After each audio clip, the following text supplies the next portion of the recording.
আমার বন্ধু এক জাররা ইমানের অভাবে অনন্তকাল চিরস্থায়ী জাহান্নামের আগুনে পড়তে হবে। যদি ইমান কমপক্ষে এক জাররা ইমানও যদি না নিতে, ইমান হারা মানুষ অনন্তকালের জন্য জাহান্নামে। কোরআন শরীফে আছে দুনিয়ার জান্নাতি দুনিয়ার বন্ধুদেরকে যারা জাহান্নামী হয়েছে পরিচিত, তাদেরকে দেখবে জাহান্নামে, দেখা ডাক দিয়ে বলবে, দোস্ত ওয়ালাউলা নি'মাতু রাব্বি লাকুনতু মিনাল মুহদারিন, আল্লাহ যদি দয়া না করতো রে, আজ তো হয়তো আমি তোর সাথে থাকতাম। এরপরে বলবে বন্ধু, আফামা নাহনু বিমাইয়িতিন, প্রিয় বন্ধু শোনো, আর কোনদিন তোমারও মৃত্যু হবে না, আমারও মৃত্যু হবে না। অতএব দোস্ত রে, তোর জাহান্নামের দুঃখ আর শেষ হবে না, আমার জান্নাতের সুখও আর শেষ হবে। আমরা দুনিয়ায় যেমন বলি, আচ্ছা দেখুন তো, নাহলে 2-4 মাস মাতবুরি করো রে, কয়দিন আর কি, আমরা এমন বলি না। এটা আখিরাতে না, আখিরাতে জান্নাত অনন্তকাল, জাহান্নাম, জান্নাতের সুখও কোনোদিন শেষ হবে না, জাহান্নামের দুঃখও কোনোদিন শেষ হবে। এজন্য প্রিয় ভাই, একজন বক্তা আনছে, কতক্ষণ ওয়াজ করছে, শিক্ষার দিছে, ভালোই লাগছে, এটা যেন না। আমার অনেক কষ্ট হয় ভাইয়া, রাত নাই, দিন নাই, সকাল নাই, দুপুর নাই, ঘুরতে থাকি, বলতে থাকি। আল্লাহ আল্লাহ আমাদেরকে মাফ করে দেন। আমরা সবাই ইনশাআল্লাহ কিশোর যুবক ভাই, আগামী দিনে ইসলামের জন্য অনেক বড় কোরবানি দিতে হবে, জানো না ভাই?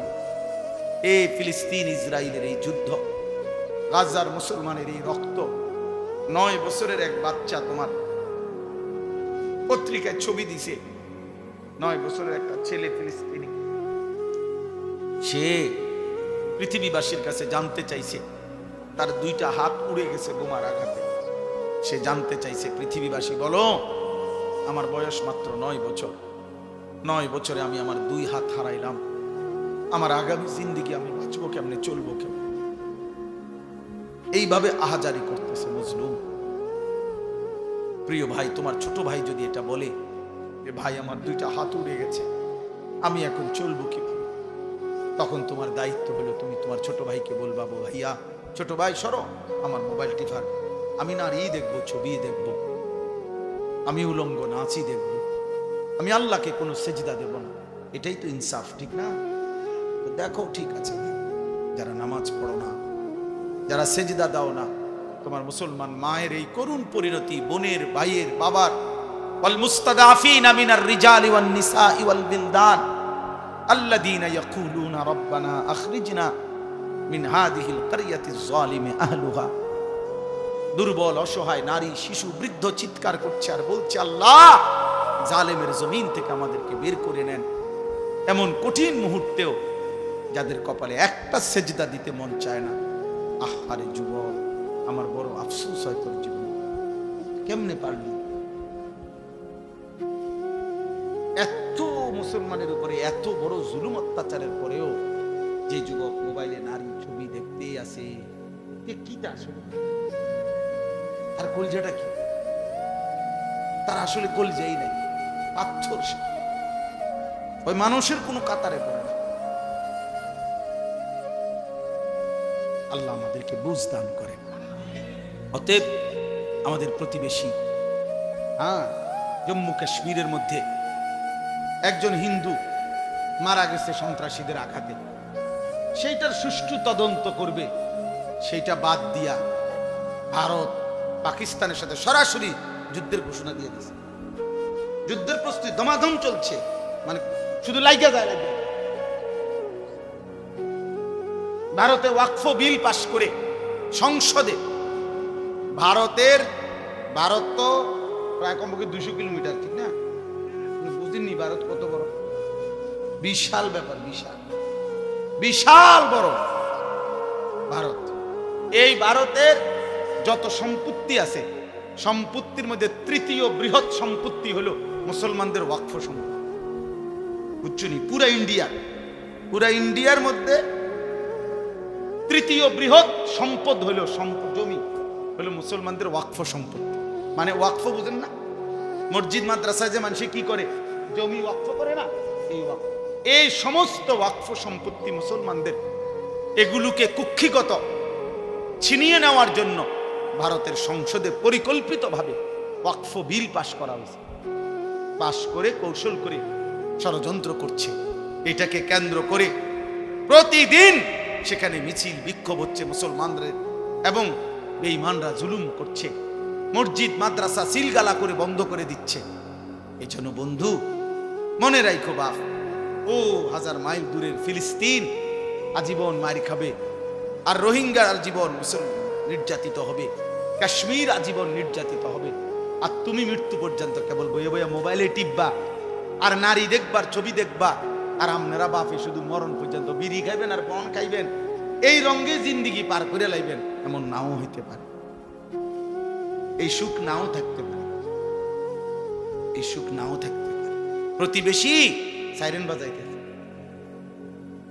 গায়ে পইরা ঝগড়া করতে চাচ্ছে, গায়ে পায়ে, আমরা দেশে কয় পায়ে ফাড়া দিয়া কি করে কাজ্জা করে না, পায়ে পাড়া দিয়া কাজ্জা করতে চাচ্ছে। কখন কার সাথে লেগে যায় বলা যায়। এই জন্য দোস্ত আমার নওজোয়ান, কোন কাফের বেঈমানের কাছে আমাদের কোনো নিরাপত্তা নাই।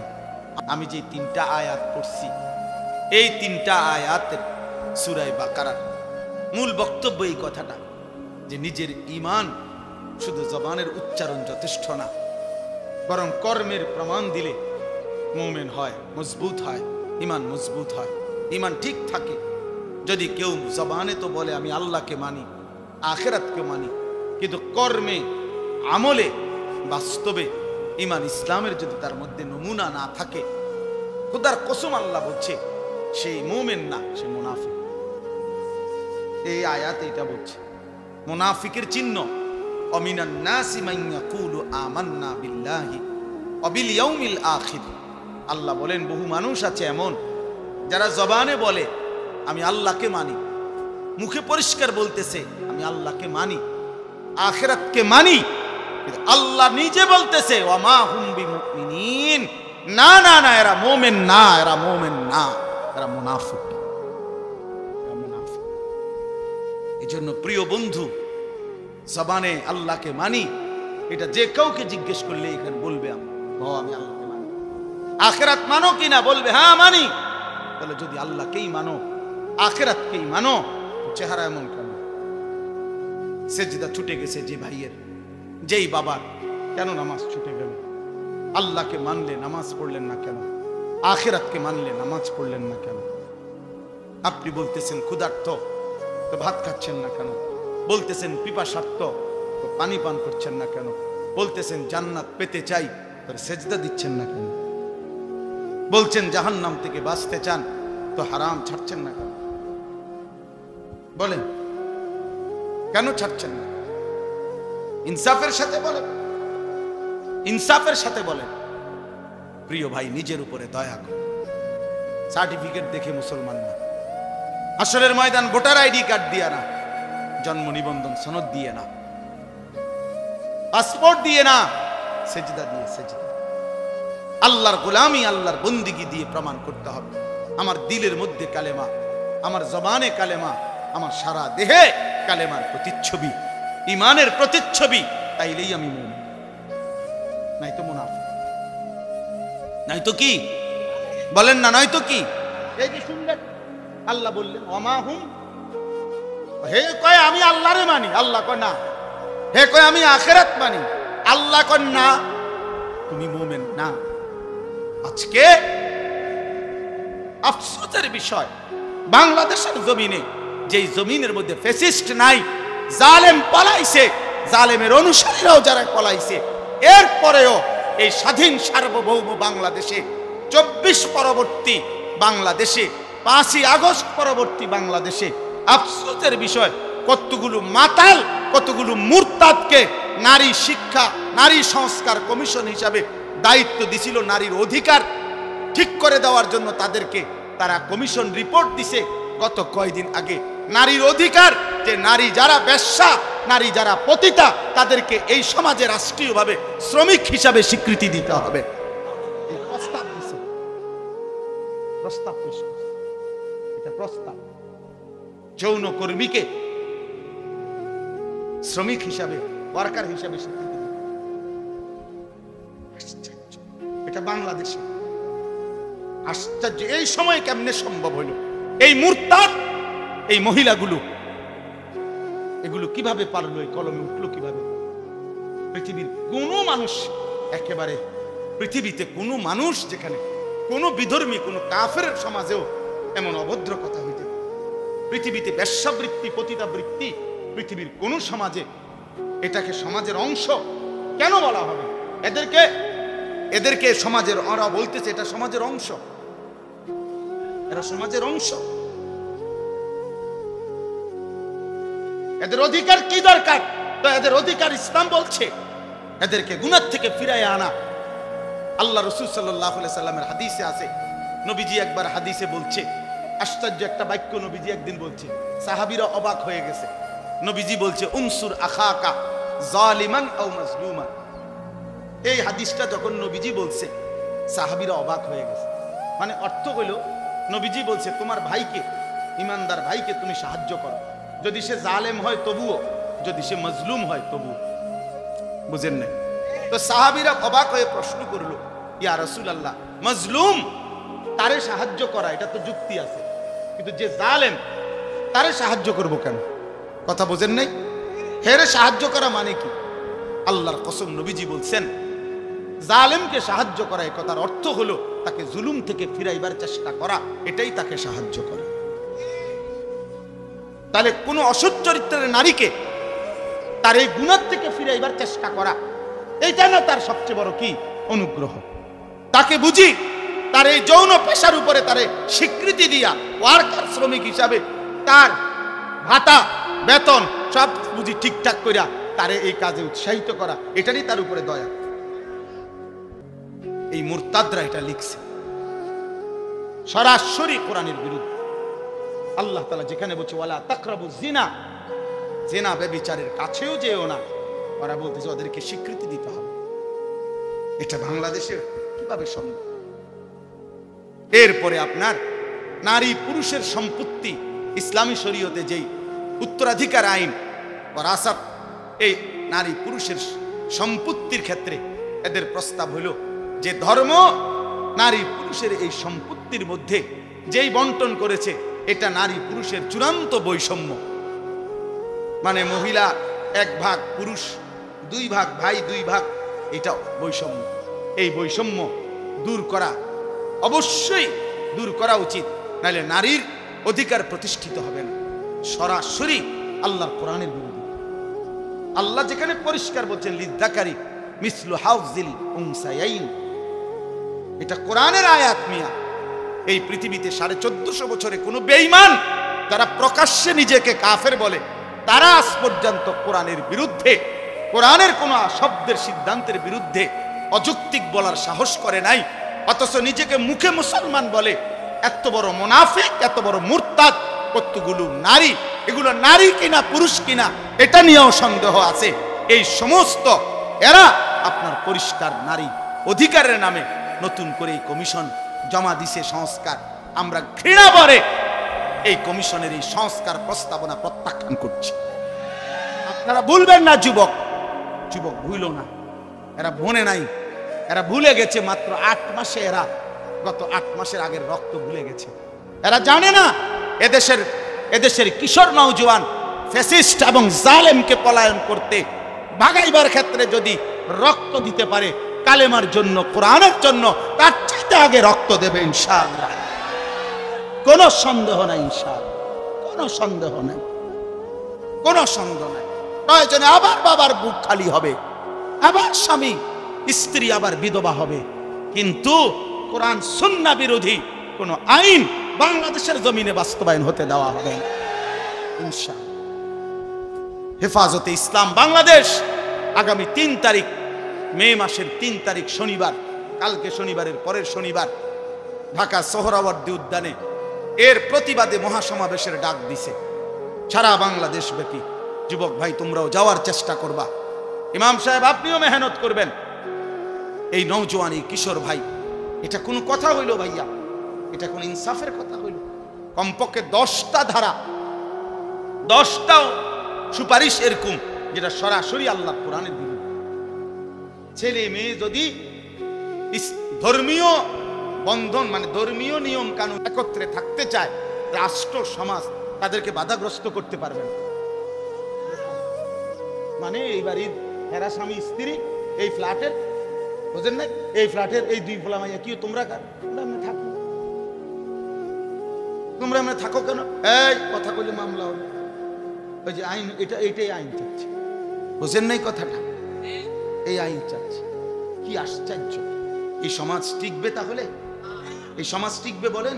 আমাদের পরিবার প্রথা টিকবে তাইলে? আমাদের সমাজের মধ্যে মানুষ থাকবে তখন? আর এমনিতেই আমাদের গুনাহের কি হালাত দেখো। এমনি আমাদের ছেলেরা শুধু মোবাইল দেখে ছেলেরা 1 ওয়াক্ত সেজদা দেয় না। মোবাইল দেখে ছেলেদের হালাতের কি অবস্থা। আর যদি নারী পুরুষের অবাধ মেলামেশা শুরু হয়, কি হবে সমাজে? কি হবে সমাজে? এজন্য আলহামদুলিল্লাহ সারা বাংলাদেশ থেকে ওলামায়ে কেরাম প্রতিবাদ করছে, এবং ওলামায়ে কেরামের এই জমিনে বাংলাদেশে ইনশাআল্লাহ এমন ঘৃণ্য কোরআন সুন্নাহ বিরোধী নারী সংস্কার কমিশনের এই প্রস্তাবনা পাশ হতে দেওয়া হবে না ইনশাআল্লাহ। আবার লড়াই হবে ইনশাআল্লাহ, আবার যুদ্ধ হবে ইনশাআল্লাহ। আল্লাহ তাআলা আমাদেরকে বুঝার তৌফিক দান করেন। আমার প্রিয় ভাই, আমার কথা শেষ। আমি অনুরোধ করছি কিশোর নওজোয়ান বাবা ভাই, পর্দার আড়ালের মা বোন, নিজের ঈমান প্রমাণ করেন কর্মের মাধ্যমে, আমলের মাধ্যমে। ওই যে বললাম, এটাই বললাম, আল্লাহ তাআলা বলছেন যে মুনাফিক সে অলসভাবে নামাজ পড়ে, যে মুনাফিক সে অনিচ্ছা সত্ত্বে দান করে। তাইলে আল্লাহর ইবাদতের মধ্যে ঘাটতি করা, কমতি করা, আমলের মধ্যে, এটা মুনাফিকের চিহ্ন। কিসের চিহ্ন এটা? আল্লাহ তাআলা আমাদেরকে মুনাফিকি হওয়া থেকে হেফাজত করেন। আমার বন্ধু, 1 জাররা ঈমানের অভাবে অনন্তকাল চিরস্থায়ী জাহান্নামের আগুনে পুড়তে। যদি ঈমান কমপক্ষে 1 জাররা ঈমানও যদি না নিতে পারে, ঈমান হারা মানুষ অনন্তকালের জন্য জাহান্নামে। কোরআন শরীফে আছে, দুনিয়ার জান্নাতি দুনিয়ার বন্ধুদেরকে যারা জাহান্নামী হয়েছে পরিচিত, তাদেরকে দেখবে জাহান্নামী, দেখা ডাক দিয়ে বলবে, দোস্ত ওয়ালাউলা নি'মাতু রাব্বি লাকুনতু মিনাল মুহতারিন। আল্লাহ যদি দয়া না করতো রে, আজ তো হয়তো আমিও তোর সাথে থাকতাম। এরপরে বলবে, বন্ধু আফামা নাহনু বিমাইয়িতিন। প্রিয় বন্ধু শোনো, আর কোনদিন তোমারও মৃত্যু হবে না, আমারও মৃত্যু হবে না। অতএব বস্তু রে, তোর জাহান্নামের দুঃখ আর শেষ হবে না, আমার জান্নাতের সুখও আর শেষ হবে না। আমরা দুনিয়ায় যেমন বলি, আচ্ছা দেখুন তো, নাহলে 2-4 মাস মাতবরি করো রে, কয়দিন আর কি, আমরা এমন বলি না? এইটা আখিরাতে না। আখিরাতে জান্নাত অনন্তকাল, জান্নাতের সুখও কোনোদিন শেষ হবে না, জাহান্নামের দুঃখও কোনোদিন শেষ হবে। এজন্য প্রিয় ভাই, একজন বক্তা আনছে, কতক্ষণ ওয়াজ করছে, শিক্ষার দিছে, ভালোই লাগছে। এটা যেন না, আমার অনেক কষ্ট হয় ভাইয়া। রাত নাই, দিন নাই, সকাল নাই, দুপুর নাই, ঘুরতে থাকি, বলতে থাকি।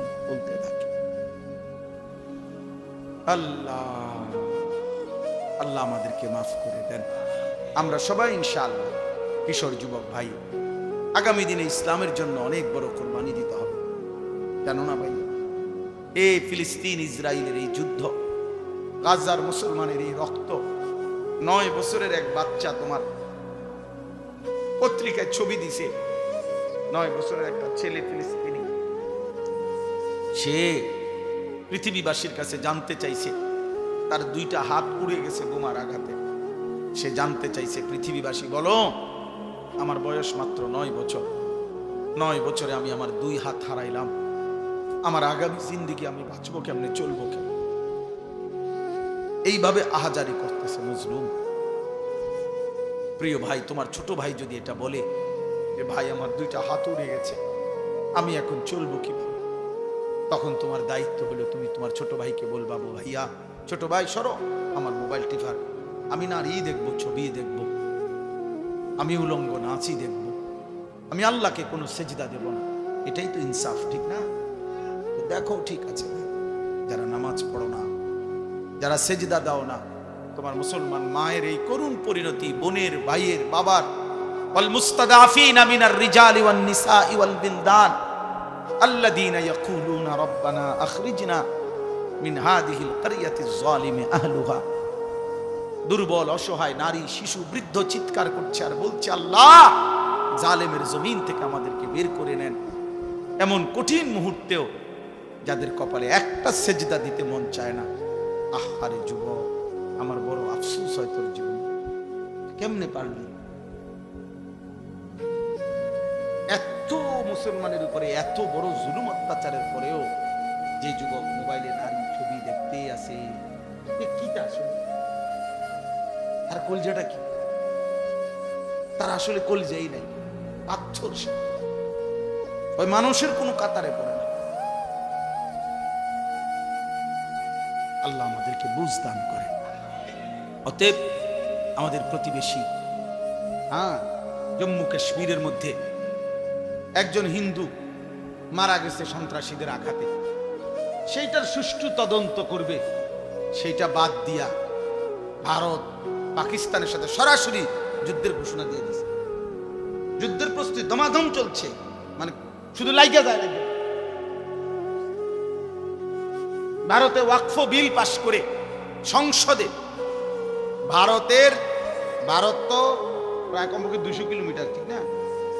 বুঝিনি ভারত কত বড়, বিশাল ব্যাপার, বিশাল বড় ভারত।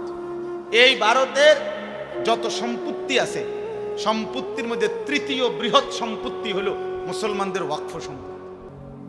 বুঝছনি? পুরা ইন্ডিয়ার মধ্যে তৃতীয় বৃহৎ সম্পদ হলো জমি হলো মুসলমানদের ওয়াকফ সম্পত্তি। মানে ওয়াকফ বুঝেন না? মসজিদ মাদ্রাসায় যে মানুষ কি করে, জমি ওয়াকফ করে না, এই ওয়াকফ। এই সমস্ত ওয়াকফ সম্পত্তি মুসলমানদের, এগুলোকে কুক্ষিগত ছিনিয়ে নেওয়ার জন্য ভারতের সংসদে পরিকল্পিতভাবে ওয়াকফ বিল পাশ করা হয়েছে।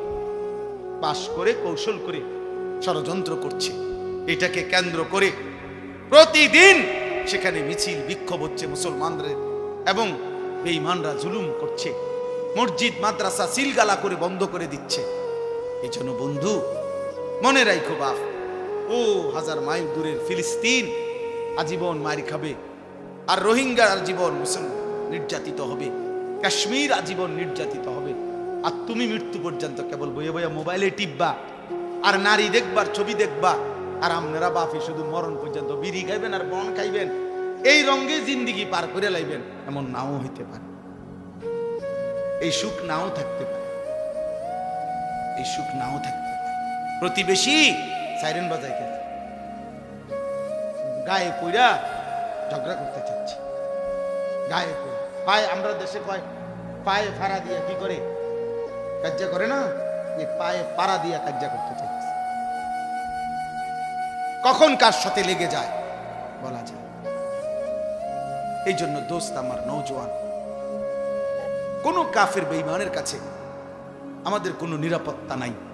আমি যে 3টা আয়াত পড়ছি, এই 3টা আয়াতের সূরা বাকারার মূল বক্তব্য এই কথাটা যে নিজের ঈমান শুধু জবানের উচ্চারণ যথেষ্ট না, বরং কর্মের প্রমাণ দিলে মুমিন হয়, মজবুত হয়, ঈমান মজবুত হয়, ঈমান ঠিক থাকে।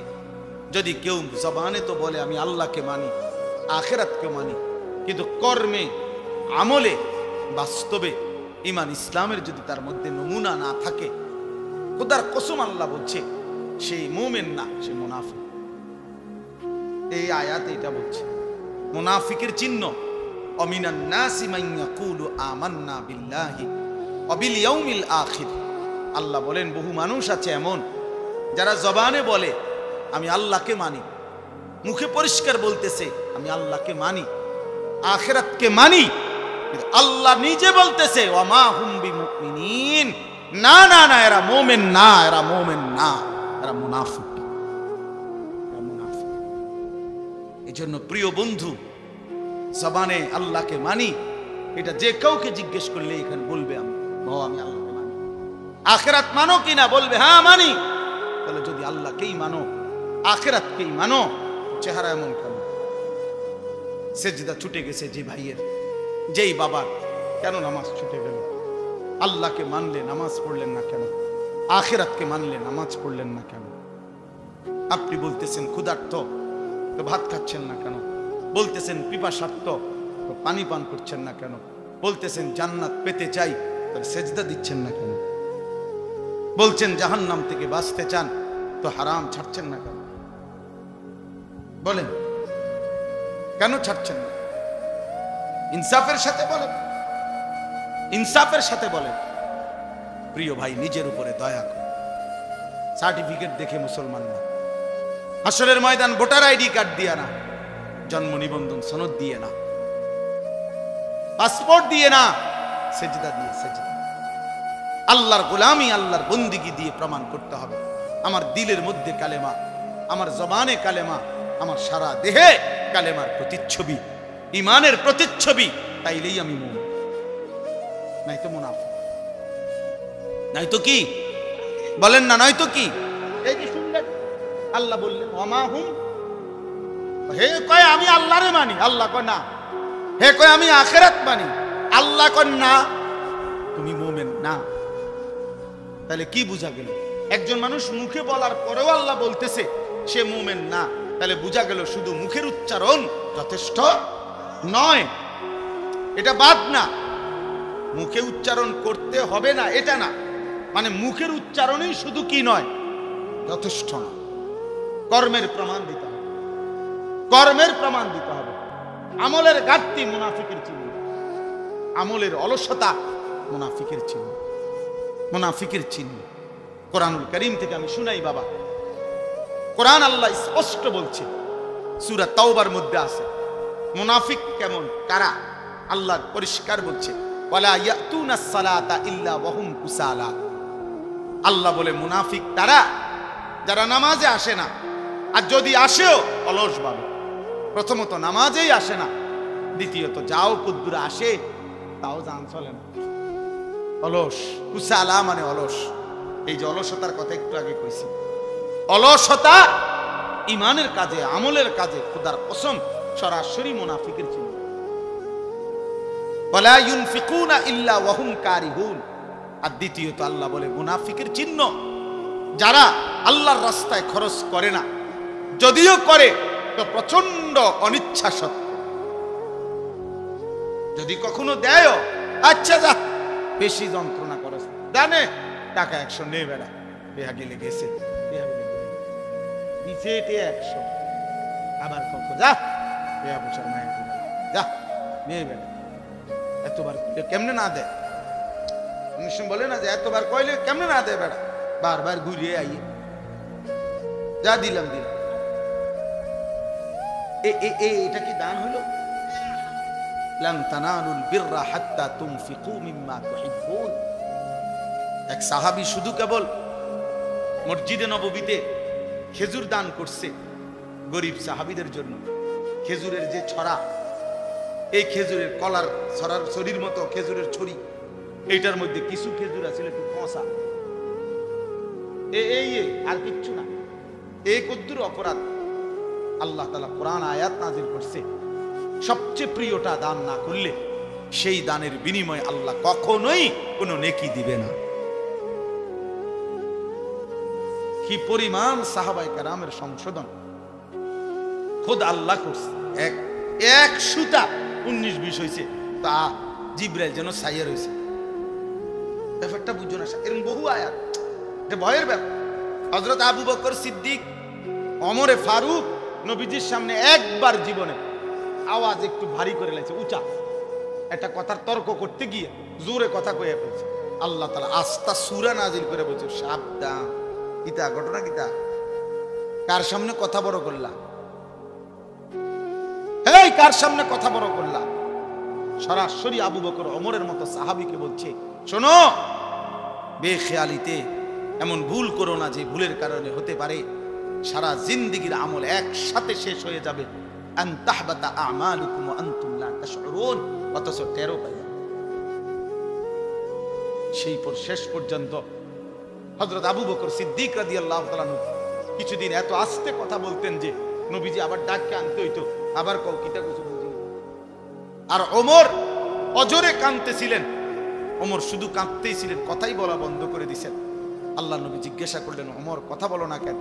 বলতেছি, ইয়া রাসূলুল্লাহ, আমার আওয়াজ কোনোভাবেই ছোট করতে আমি পারি না, আমার আওয়াজটাই বড় হয়ে যায়। আল্লাহ তো আমার জিন্দিগির আমল বরবাদ করে দিবে। আপনার সামনে যদি কথার আওয়াজ বেড়ে কি পরিমাণ ফিকির করছে দোস্ত। সাহাবায়ে কেরাম এমনিতেই হয়েছে।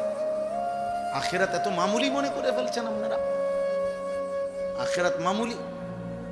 আমি অনেক সময় বলি, বাপ এই সুরে সুরে তারে তারে তালে তালে শুনছেন নবী সুপারিশ করবে, আর আপনারা নিশ্চিন্ত হয়ে গেছেন নবী তো সুপারিশ করবে। আমিও তো কই নবী সুপারিশ করবে, 1000 বার করবে, 1 লক্ষ বার করবে, 1 কোটি বার করবে, এটা সত্য, 100 সত্য। কিন্তু নবীজি সাল্লাল্লাহু আলাইহি ওয়াসাল্লাম তিনি এটা বলছেন কিনা যে উম্মত মৃত্যু পর্যন্ত তুমি গুনার উপরে, নাফরমানির উপরে, অসভ্যতার উপরে, হারামের উপরে তুমি মজবুত করে টিকে থাকো, আমি সুপারিশ করে তোমারে জান্নাত দেব। এই তো নবী বলছে না। একজন মানুষ বলেন, কারো বিবেকে বলে এটা? আপনি কি ভাবছেন? সুপারিশ মানে কি? মামুর বাড়ি। সুপারিশ মানে মামুর বাড়ি। আপনি বিড়ি খাইতে খাইতে কবরে যাইবেন, আর নবীজি আপনারে বেহেশত দিয়া ফেরেশতারে কবে, যা চাচারে বুট মুড়ি দাও। না না, তামসায় তো মনে করছে বেহেশত। সুপারিশটার কোনো নিয়ম কানুন নাই। হাউজে কাউসারের পানি কিতা? পানির বোতল, 15 টাকা পানির বোতল। হ্যাঁ, হাউজে কাউসারের পানি মামুলি মনে করছেন, যেটার কোনো নিয়ম কানুন নাই। আপনি গেলেই দিয়ে দিব বালতি দিয়ে আপনারে। আফসোসের ব্যাপার। ধোঁকা খাবেন না, ধোঁকা খাবেন না, ধোঁকা খাবেন না। 100% সুন্নাত করে, 100% আমল করে, 100% আল্লাহর কসম বাবা, আপনি আমার দলভুক্ত হওয়ার দরকার নাই। আমি কোনো দল নিয়ে আসি নাই, আমি কোনো পার্টি নিয়ে আসি নাই, আমি কোনো দরবার নিয়ে আসি নাই, আমি আপনারে মুরিদ বানাইতে আসি নাই, আমি আপনারে আখিরাতের কথা বলতে আসছি না। অতএব কোনোভাবে সাবধান মুসলমান, সাবধান। রাসূলুল্লাহ সাল্লাল্লাহু আলাইহি ওয়াসাল্লামের অনুসরণবিহীন, সুন্নাত মানা বিহীন নবীজির ভালোবাসা দাবি করা, এটা ধোঁকা আর প্রতারণা ছাড়া আর কিচ্ছু না, কিচ্ছু না। ধোঁকা দিবেনও না, ধোঁকা খাবেনও না, কাউকে ধোঁকা দিয়েন, ধোঁকা দিয়েন। হালাল হারামের কোনো মিশ্রণ নাই, পার্থক্য নাই, কোনো অনুভূতি নাই। আমনে নবীর আশেক, নবীর এশক, আর আমরা চিরা খাই, আমরা ভাত খাই না, আমরা বুঝি না। আমনে হুদা ভাত খান, কাজে ঝগড়ার দরকার নেই। আমি ঝগড়া একটা মানুষও না, আমার ঝগড়া পছন্দও না। আপনিও বেঁচে যান, আমিও বাইচা যাই। কথা বলেন না কেন? বাইচা যাই ভাইয়া, আখিরাতে বেঁচে যাই। চলো, মালিকের ধরা বড় শক্ত ধরা। এই ঠেলাঠেলি ধাক্কা ধাক্কি এখানেই মানাবে। আখিরাত বড় মারাত্মক বিষয়। আখিরাত বড় ভয়ের জায়গা। আল ফাজাউল আকবার, আল্লাহ কোরআনে বলছে সবচেয়ে বড় ভীতিকর জায়গা হাসরের মাঠ। হাসরের মাঠ, হাসরের মাঠ। 1.25 লক্ষ আম্বিয়া দিন রাত কেঁদেছেন হাসরের মাঠের বড়। লক্ষ লক্ষ সাহাবায়ে কেরাম কেঁদেছেন রাত দিন হাসরের মাঠের বড়। সারা পৃথিবীর সমস্ত আউলিয়ায়ে কেরাম দিনে রাতে চোখের পানি ফেলে কাঁদছেন। কি কারণে? যে নামাজ পড়ে ভুল করছে এই কারণে কাঁদে নাকি? রোজা রেখে ভুল অপরাধ করছে এই জন্য কাঁদছে? হাসরের মাঠের ভয়ে কাঁদছে। নাহলে কাঁদে কেন ওনারা? উনি তো নামাজ পড়ছেই, উনি কাঁদবো কিত্ত তাহলে? উনি তো রোজা রাখছেই, উনি কাঁদে কা? উনি তো দান সৎকার করছেই। কথা বুঝেন নাই আমার? উনি কাঁদে কেন? কাঁদে হাসরের মাঠের ভয়ে। হাসরের মাঠের ভয়ে যাহা যদি আল্লাহ প্রত্যাখ্যান করে, যদি আল্লাহ গ্রহণ না করে, যদি আল্লাহর কাছে কবুল না হয় তো কি হবে? যদি নবীর দরবার থেকে ফেরেশতা বলে তাড়িয়ে দেয়, আর নবীজি যদি বলে সোহকান সোহকান, দূর হও উম্মত, কি হবে আমার? কে দিবে আমাকে আশ্রয়? কে করবে আমার জন্য সুপারিশ? কোরআন শরীফে আছে, আল্লাহ বলছেন 100% দিন মানে যারা আল্লাহর রাস্তায় খরচ করে, যারা, ও খোদার কসম কোরআন শরীফে আছে, তাদের বৈশিষ্ট্য হলো অকুলুবুহুম ওয়াজিলাতুন। প্রতিটা সেজদা দিতে গিয়ে, প্রতিটা দান সদকা করতে গিয়ে, প্রতিটা আল্লাহর বন্দিগি করতে গিয়ে তাদের দিল একই অবস্থায়, ইবাদতরত অবস্থায়ও তাদের অন্তর আল্লাহর ভয়ে কাঁপতে থাকে, আল্লাহর ভয়ে কাঁপতে থাকে। আমরা খামখেয়ালি করি, খামখেয়ালি। বিড়ি খাইতে খাইতে কয় বেটা নবীর আসে, পাগলামি করেন মেয়ে। কেন পাগলামি করবেন মেয়ে? কথায় কথায় গালি দেন মিয়া, আবার কোন নবীজিরা আসে মিয়া। কার সাথে খামখেয়ালি করেন মিয়া? আখেরাত কি খামখেয়ালির দেখা মিয়া? দেখে মস্কারি করেন, ঠাট্টা মস্কারি। আমনের বিচার আমি নি করবো, আমার বিচার আপনি নি করবেন, কথা বলেন না কেন? তাইলে আমরা আমি আপনার একটা বুঝ দিয়ে লাইলাম, আপনি আমার একটা বুঝ দিয়ে লাইলেন, দেখি রং তামাশা। হ্যাঁ, তো আখেরাত। আজকে ছেলেরা তোমরা বুঝতেই আছো না, কত ছেলে তোমরা, আরে বাবা সুস্থ সবল মানুষ, তোমরা টোটালি একটা ওয়াক্ত নামাজ পড়ো না। মুসলমানের ঘরে জন্ম নিয়ে এত বড় জানোয়ার হইলা কেমনে, এত বড় পশু হইলা কেমনে? আল্লাহকে সেজদা না করে থাকো কেমনে বেটা? কেমনে নবীর উম্মত পরিচয় দিবা? হাসরের ময়দানে দাঁড়াইবা কেমনে দোস্ত? আমি প্রতিদিন বলি, প্রত্যেক দিন বলি যে এই হাতের অঙ্গ প্রত্যঙ্গ শরীরে দেখেন, দুনিয়াবি উপার্জনের কাজে, দুনিয়ার উপার্জনের কাজে সব অঙ্গ ব্যবহার হয়, এই পাও, হাত, চোখ। কিন্তু খেয়াল করে দেখেন, দুনিয়ার কোনো আয় রোজগারের কাজে এই কপাল ব্যবহার হয় না। এই কপাল যেটা, এটা দিয়ে কিতা করে? পয়সা কামানোর কোনো কাম আছে এটা দিয়ে? উপার্জনের কোনো কাজে কপাল ব্যবহার হয়নি, ব্যবহার হয় না। হাত পাও ব্যবহার হয়, দিল দিমাগ বুদ্ধি বিবেচনা বের হয়, ব্যবহার হয়, কিন্তু কপাল দুনিয়াবি কোনো কাজে ব্যবহার হয় না যুবক। খোদার কসম, তাহলে আল্লাহ কপাল কেন দিলেন? আল্লাহর কসম, রব্বে কাবার কসম, কপাল আল্লাহ শুধু বানাইছেনই সেজদার জন্য। এই জন্য সেজদা কাকে বলে ইমাম? ওয়াদউল জাবহাতে আলাল আরদ। সেজদার আরবি সংজ্ঞা কি? সেজদার সংজ্ঞাই এটা, যে জমিনের মধ্যে কপাল রাখা। বুঝেন নাই কথাটা? তাহলে কপাল আল্লাহ বানাইছেন কি জন্য? বলো যুবক, বলো কেন বানাইছেন? তাহলে অতএব যেই কপাল সেজদা দেয় না, তোর সেই কপালের উপরে আমি থুতু মারলাম, থুতু মারলাম, থুতু মারলাম তোর কপালে, থু তোর কপালে, থু থুতু মারি তোর কপালে। তোর এই কপালে লানত, লানত তোর কপালে, লানত তোর কপালে। কেন সেজদা দিবি না? নাফরমান, তুই মুসলমানের বাচ্চা না? তুই এক মার দুধ খাস নাই? কেন সেজদা দিবি না? নাফরমান, নামাজ পড়বি না কেন?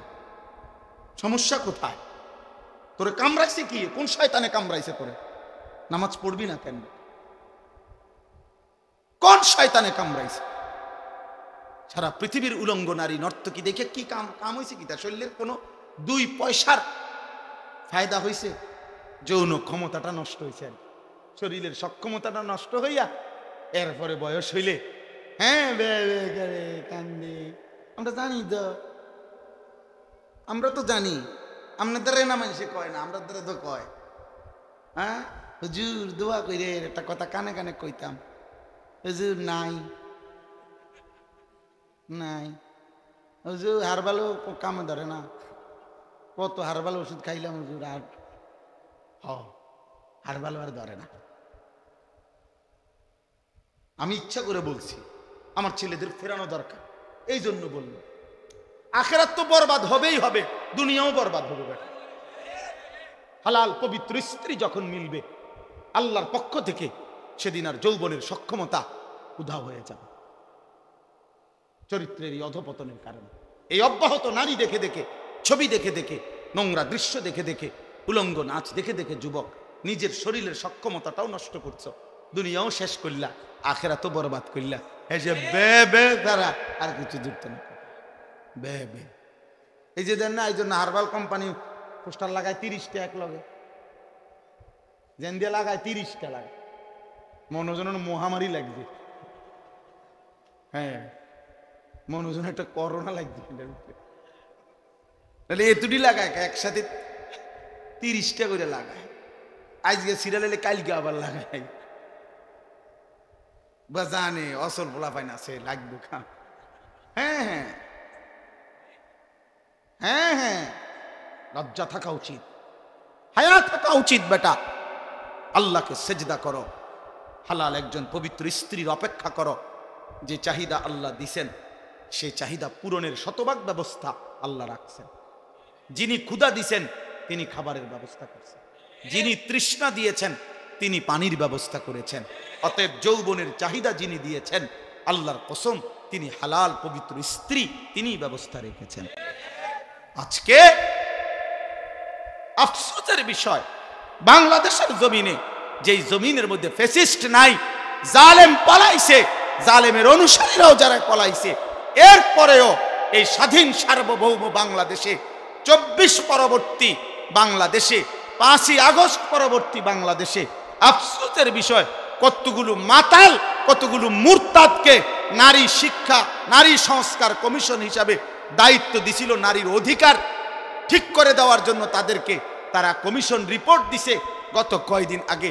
নারীর অধিকার, যে নারী যারা বেশ্যা, নারী যারা পতিতা, তাদেরকে এই সমাজে রাষ্ট্রীয়ভাবে শ্রমিক হিসাবে স্বীকৃতি দিতে হবে, এই প্রস্তাব দিছে, প্রস্তাব পেশ করছে।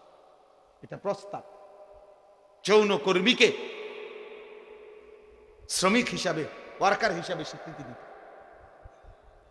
আশ্চর্য, এটা বাংলাদেশে আশ্চর্য। এই সময় কেমনে সম্ভব হইল?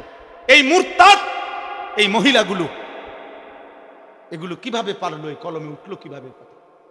পৃথিবীর কোনো মানুষ, একেবারে পৃথিবীতে কোনো মানুষ, যেখানে কোনো বিধর্মী, কোনো কাফের সমাজেও এমন অভদ্র কথা হইতে পারে।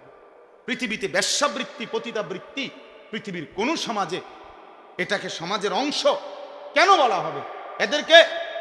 এদেরকে সমাজের, ওরা বলতেছে এটা সমাজের অংশ, এরা সমাজের অংশ। এদের অধিকার কি দরকার? তো এদের অধিকার ইসলাম বলছে এদেরকে গুনাহ থেকে ফিরায় আনা। আল্লাহ রাসূল সাল্লাল্লাহু আলাইহি সাল্লামের হাদিসে আছে, নবীজি একবার হাদিসে বলছে, আশ্চর্য একটা বাক্য নবীজি একদিন বলছে, সাহাবীরা অবাক হয়ে গেছে। নবীজি বলছে, উনসুর আখাকা জালিমান আও মাজলুমান। এই হাদিসটা যখন নবীজি বলছে সাহাবীরা অবাক হয়ে গেছে। মানে অর্থ হইল, নবীজি বলছে তোমার ভাইকে, ইমানদার ভাইকে তুমি সাহায্য করো, যদি সে জালেম হয় তবুও, যদি সে মজলুম হয় তবুও। বুঝেন নাই? তো সাহাবীরা অবাক হয়ে প্রশ্ন করলো, ইয়া রাসূলুল্লাহ, মজলুম তারে সাহায্য করা এটা তো যুক্তি আছে, কিন্তু যে জালেম তারে সাহায্য করব কেন? কথা বোঝেন নাই? হেরে সাহায্য করা মানে কি? আল্লাহর কসম, নবীজি বলছেন জালেমকে সাহায্য করা, এই কথার অর্থ হলো তাকে জুলুম থেকে ফিরাইবার চেষ্টা করা, এটাই তাকে সাহায্য করে। তাহলে কোনো অসৎ চরিত্রের নারীকে তার এই গুনাহ থেকে ফিরাইবার চেষ্টা করা, এইটা না তার সবচেয়ে বড় কি অনুগ্রহ? তাকে বুঝি তার এই যৌন পেশার উপরে তারে স্বীকৃতি দিয়া ওয়ার্কার, শ্রমিক হিসাবে তার ভাতা, বেতন সব বুঝি ঠিকঠাক করিয়া তারে এই কাজে উৎসাহিত করা, এটারই তার উপরে দয়া।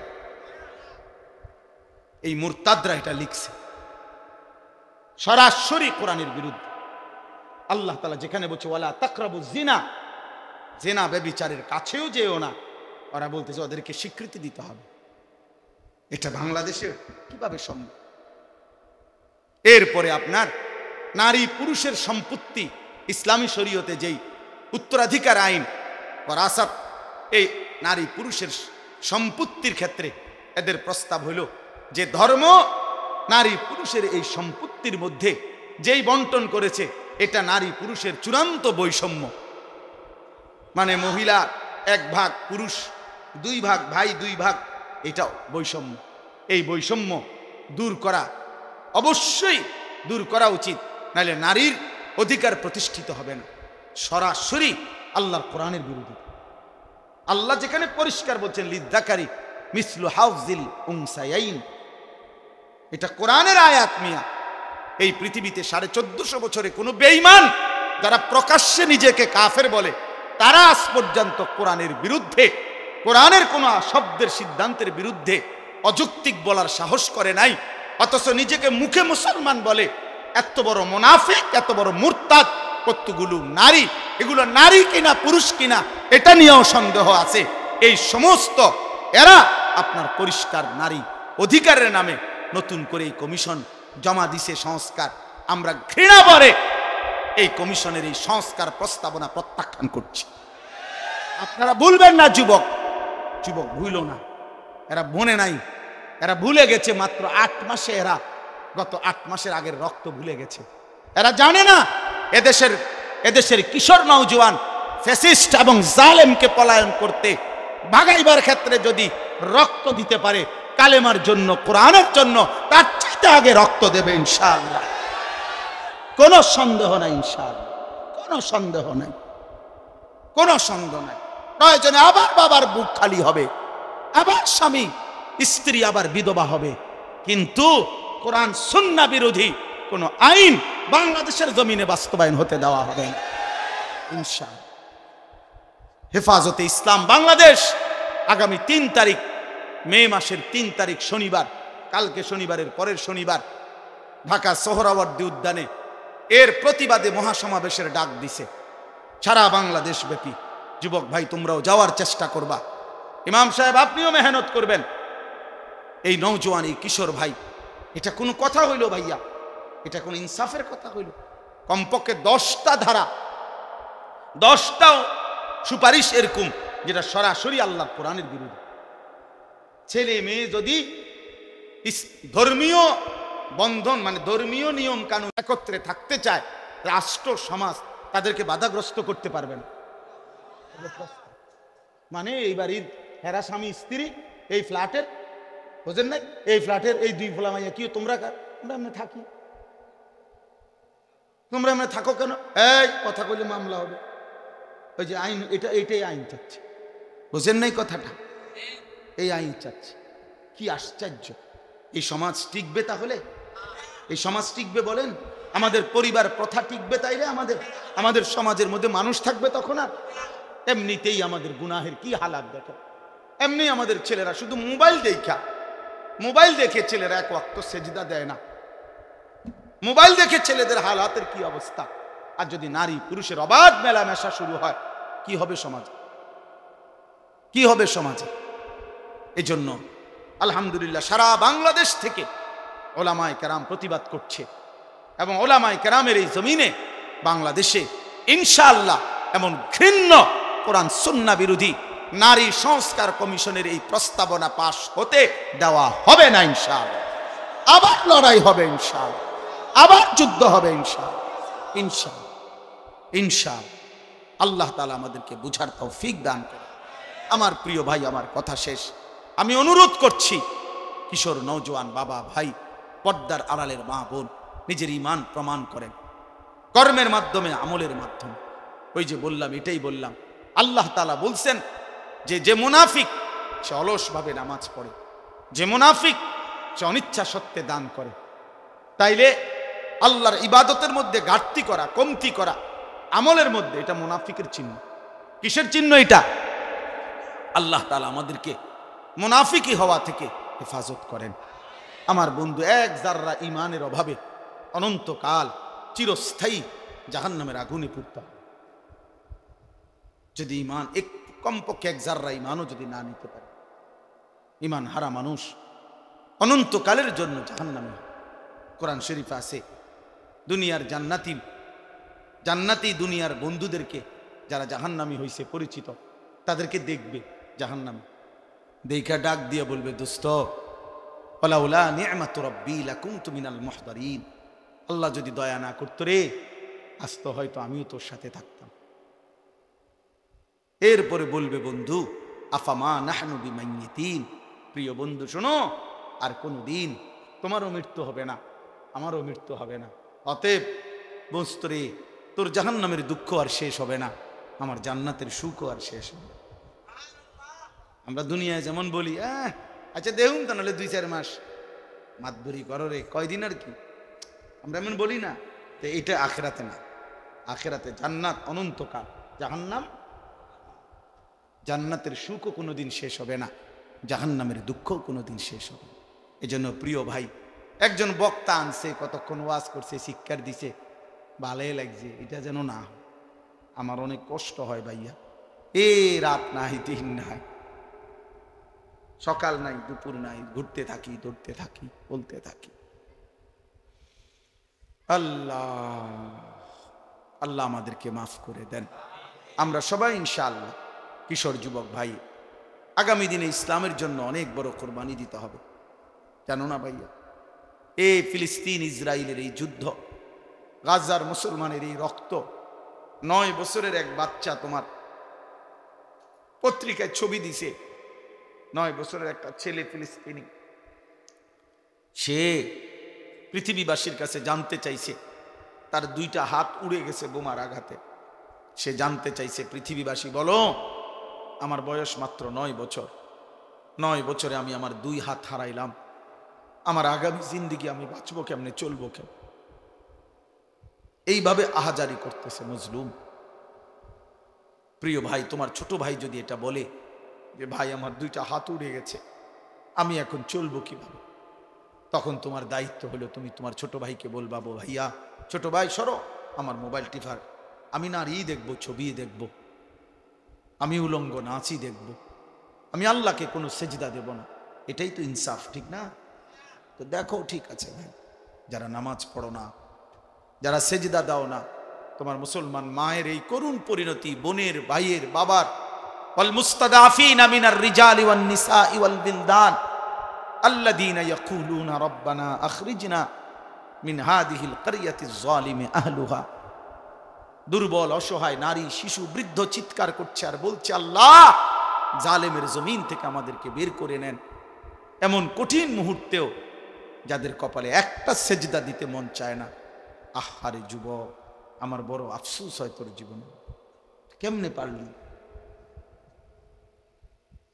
এত মুসলমানের উপরে এত বড় জুলুম অত্যাচারের পরেও যে যুবক মোবাইলে নারী ছবি দেখতে আসে, কিটা আসলে তার কলজাটা কি? তার আসলে কলজাই নাই, পাথর সে, ওই মানুষের কোনো কাতারে পড়ে না। আল্লাহ আমাদেরকে বুঝ দান করেন। অতএব আমাদের প্রতিবেশী, জম্মু কাশ্মীরের মধ্যে একজন হিন্দু মারা গেছে সন্ত্রাসীদের আঘাতে, সেইটার সুষ্ঠু তদন্ত করবে, সেইটা বাদ দিয়া ভারত পাকিস্তানের সাথে সরাসরি যুদ্ধের ঘোষণা দিয়ে দিছে। যুদ্ধের প্রস্তুতি দমাদম চলছে, মানে শুধু লাইগা যায়। ভারতে ওয়াকফ বিল পাশ করে সংসদে, ভারত তো প্রায় কমপক্ষে 200 কিলোমিটার, ঠিক না? বুঝিনি ভারত কত বড়, বিশাল ব্যাপার, বিশাল বড় ভারত। এই ভারতের যত সম্পত্তি আছে, সম্পত্তির মধ্যে 3য় বৃহৎ সম্পত্তি হলো মুসলমানদের ওয়াকফ সম্পত্তি। বুঝছো নি? পুরা ইন্ডিয়ার মধ্যে 3য় বৃহৎ সম্পদ হলো জমি হলো মুসলমানদের ওয়াকফ সম্পত্তি। মানে ওয়াকফ বুঝেন না? মসজিদ মাদ্রাসায় যে মানুষ কি করে, জমি ওয়াকফ করে না, এই ওয়াকফ। এই সমস্ত ওয়াকফ সম্পত্তি মুসলমানদের, এগুলোকে কুক্ষিগত ছিনিয়ে নেওয়ার জন্য ভারতের সংসদে পরিকল্পিতভাবে ওয়াকফ বিল পাশ করা হয়েছে। পাশ করে কৌশল করে ষড়যন্ত্র করছে। এটাকে কেন্দ্র করে প্রতিদিন সেখানে মিছিল বিক্ষোভ হচ্ছে মুসলমানদের, এবং বেঈমানরা জুলুম করছে, মসজিদ মাদ্রাসা সিলগালা করে বন্ধ করে দিচ্ছে। এই জন্য বন্ধু মনে রাখো বাপ, ও 1000 মাইল দূরের ফিলিস্তিন আজীবন মার খাবে, আর রোহিঙ্গার জীবন নির্যাতিত হবে, কাশ্মীর আজীবন নির্যাতিত হবে, আর তুমি মৃত্যু পর্যন্ত কেবল বইয়ে বইয়ে মোবাইলে টিপবা আর নারী দেখবার, ছবি দেখবা, আর আপনারা বাপে শুধু মরণ পর্যন্ত বিড়ি খাইবেন আর বন খাইবেন, এই রঙে জিন্দিগি পার করে লাইবেন। এমন নাও হইতে পারে, এই সুখ নাও থাকতে পারে, এই সুখ নাও থাকতে পারে। প্রতিবেশী সাইরেন বাজাইতেছে, গায়ে পইরা ঝগড়া করতে চাচ্ছে, গায়ে পড়ে পায়ে, আমরা দেশে কয় পায়ে ফাড়া দিয়া কি করে, কাজ্জা করে না, যে পায়ে পাড়া দিয়া কাজ্জা করতে চাইতেছে। কখন কার সাথে লেগে যায় বলা যায়। এই জন্য দোস্ত আমার নওজোয়ান, কোন কাফের বেঈমানের কাছে আমাদের কোনো নিরাপত্তা নাই। আমাদের নিরাপত্তা শুধু আমাদের আল্লাহর কাছে। তিনি আমাদের আপন, তিনি আমাদের সহায়, হুয়া মাওলানা, তিনি আমাদের অভিভাবক। ওয়া আলাল্লাহি ফালিয়াতাওয়াক্কালিল মুমিনুন, মুমিনের উচিত শুধুই কেবল আল্লাহর উপরে ভরসা করা। কার উপরে? আল্লাহ আমাদেরকে তৌফিক দান করেন, আল্লাহ তাআলা আমাদেরকে কবুল করেন। আজকের এই মাদ্রাসার মাহফিল আল্লাহ তাআলা ভরপুর বরকত দান করেন। আপনারা কষ্ট করছেন, মহব্বত করে শুনছেন মাদ্রাসার এই আয়োজনে। মাদ্রাসাকে ভালোবাসবেন, মাদ্রাসাকে ভালোবাসেন। মাদ্রাসা একজন মহল্লাবাসীর কাছে তিনটা জিনিস চায়: দোয়া, সন্তান, সম্পদ। মুসলমানের দোয়া, মুসলমানের সন্তান, মুসলমানের দান সাদাকা। এই তিন জিনিস যে ব্যক্তি মাদ্রাসার সাথে সম্পৃক্ত রাখে, মাদ্রাসার জন্য দোয়াও করলাম, আমার কিংবা কারো সন্তান আমি পড়তে ব্যবস্থা করে দিলাম, কিছু দান সদকাও করলাম।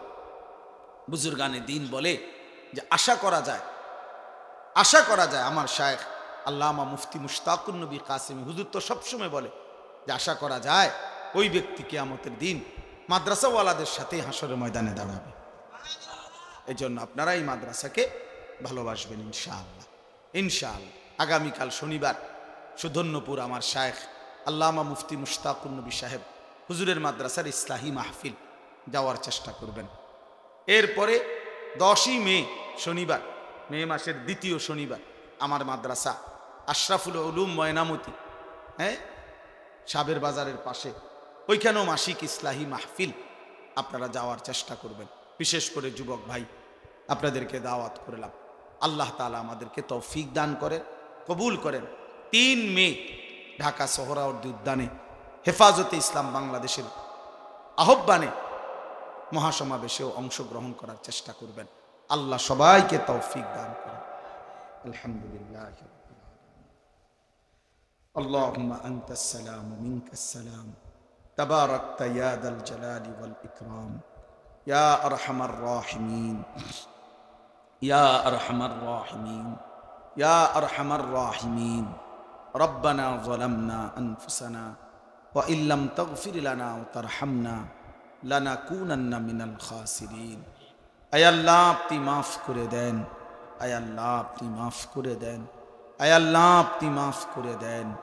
ঈমান আমলের জিন্দেগি দান করেন, সেজদাওয়ালা কপাল বানিয়ে দেন, কাঁদনেওয়ালা চোখ বানিয়ে দেন, জিকিরওয়ালা জবান বানিয়ে দেন, মোহব্বতওয়ালা দিল বানিয়ে দেন, সুন্নাতওয়ালা জীবন বানিয়ে দেন। আল্লাহ সমস্ত কবরবাসীদেরকে মাফ করে দেন, কিয়ামত পর্যন্ত কবরের আযাব মাফ করে দেন, কবরগুলোকে জান্নাতের টুকরা বানিয়ে দেন। আল্লাহ অসুস্থ বিমারি যারা শিফা করে দেন, প্রত্যেকের কামাই রুজিতে হালাল বরকত দান করেন। আল্লাহ আল মদিনা এই মাদ্রাসা কবুল করে নেন, কবুল করে নেন, কবুল করে নেন। আপনার গায়েবের খাজানা থেকে মাদ্রাসার সব জরুরত আপনি পূরণ করে দেন। ছাত্র মিলায় দেন, উস্তাদ মিলায় দেন, মহল্লাবাসীর দিল মাদ্রাসার প্রতি মদিনার আনসারদের মতো বানিয়ে দেন। আল্লাহ আপনি কবুল করেন। আপনি চাইলে সব হবে, আপনি না চাইলে কিছুই হবে না মাওলা। আপনার দয়া হলেই সব হয়েই যাবে মাওলা।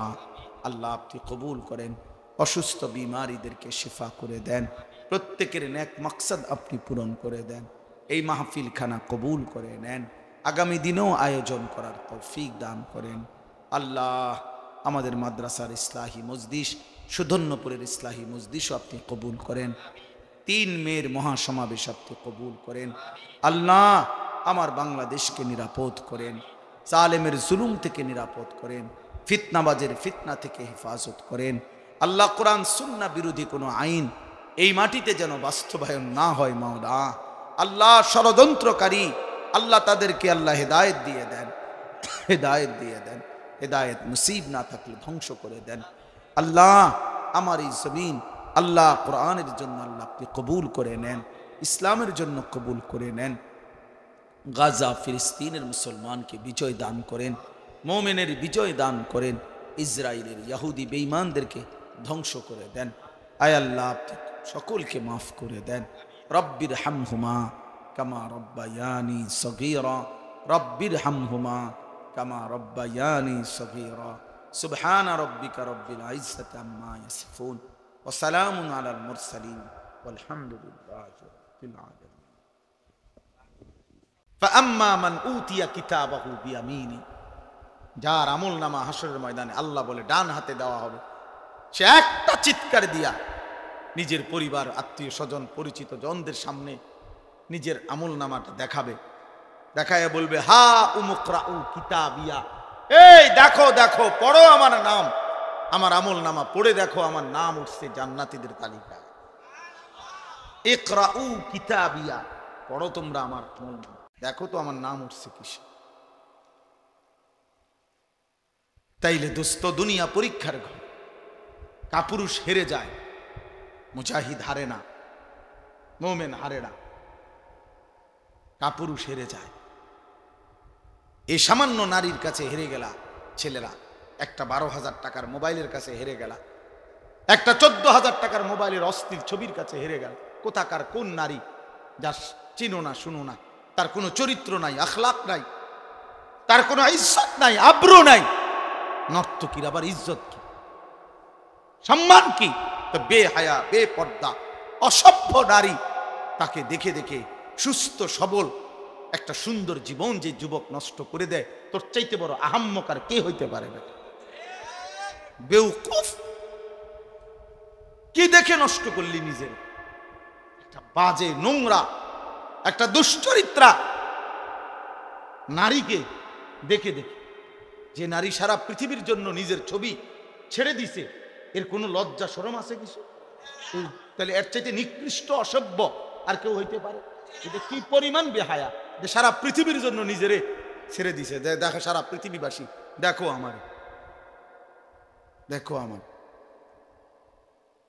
পৃথিবীতে কোনো যুগেই কোনো কালেই অসভ্যতা, বেহায়াপনা, অশ্লীলতা কোনো কালেই কারো কারো কাছে, কোনো ধর্মাবলম্বীদের কাছেই পছন্দনীয় না, পছন্দনীয় না।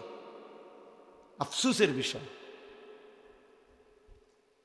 এই জন্য বাপ আমার, বন্ধু আমার, আমরা প্রত্যেকেই মনের চাহিদার বিরোধিতা করে আল্লাহর কোরআন এবং রাসূলের সুন্নাহ মতো চললে আমাদের আখিরাত নিশ্চিত। ইসলাহি মাহফিলের মূল ফিকির এটা, মনের চাহিদার বিরুদ্ধাচরণ। আমরা কিতাবের মধ্যে পড়ছি মানুষের মনের চাহিদা দুধ খাওয়া বাচ্চার মতো, বুঝুন, যে বাচ্চা দুধ খায় ওর মতো এই মনের চাহিদা মানুষ। মানে কি?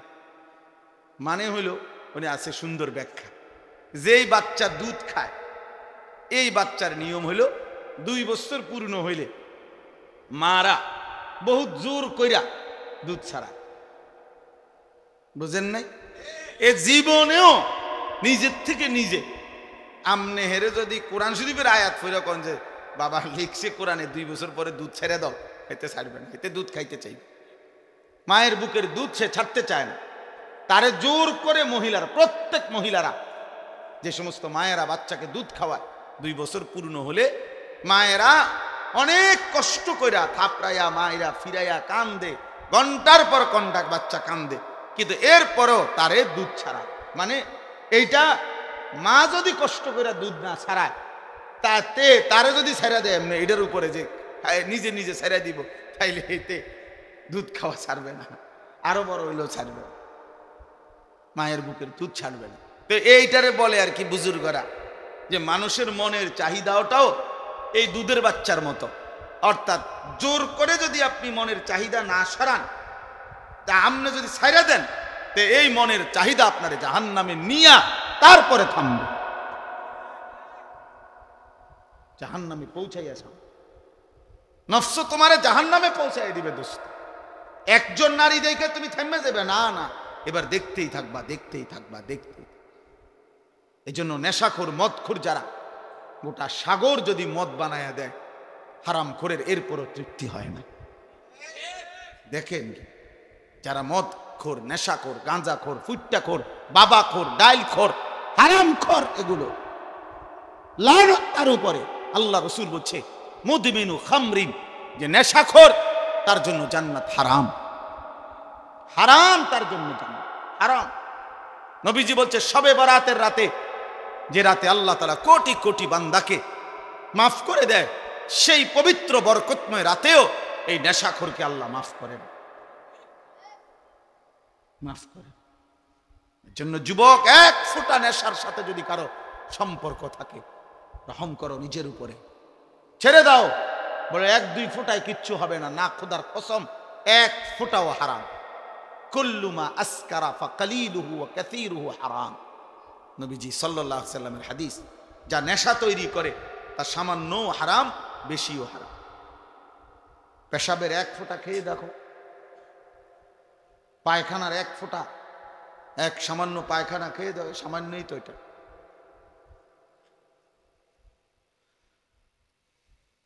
কোরআনুল কারীমের মধ্যে আল্লাহ তাআলা বলছেন নেশাখোর, স্পষ্টভাবে আল্লাহ তাআলা বলছেন এটা শয়তানের কাজ, মিন আমালিশ শয়তান।